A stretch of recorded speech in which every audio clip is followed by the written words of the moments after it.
ए आणि बी सोबत मिळून 45% काम 9 दिवसात पूर्ण करतात. ए तेच काम एकटा 30 दिवसात पूर्ण करतो.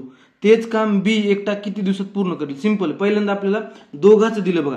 ए आणि बी मिळून ते काम म्हणजे 45% काम बरं का. किती? 45% काम 9 दिवसात करतात.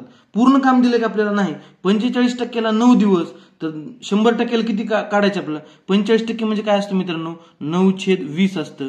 9ची व्हॅल्यू आपण त्यांनी 9 दिली म्हणजे 20ची व्हॅल्यू काय असणार आपली? 20. म्हणजे ए आणि बी या दोघांना मिळून 20 दिवस लागतील काम पूर्ण करायला. हे त्याचा अर्थ झाला. पुन्हा काय म्हणते? ए एकटा काम तो 30 दिवसात पूर्ण करतो. तर आपल्याला विचारलं मित्रांनो बी किती दिवसात करेल?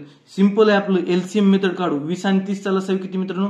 60. यांची इफिशियन्सी काय येईल? 20 त्रिक 60, 30 दोन्ही 60. काय आली इफिशियन्सी? 3 आणि 2. मित्रांनो जर ए ची इफिशियन्सी 2 असेल तर बी ची किती असेल बघा? ए प्लस बी ची किती? 3 आहे ना. म्हणजे ह्याच्यात ए आणि बी दोन्ही मिळलेले आहेत.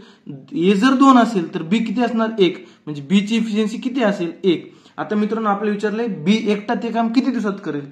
तर बघा काम किती? 60. इफिशियन्सी त्याची क्षमता किती? 1. म्हणजे 60 भागिले 1 60. म्हणजे बी तेच काम 60 दिवसात करेल. धन्यवाद.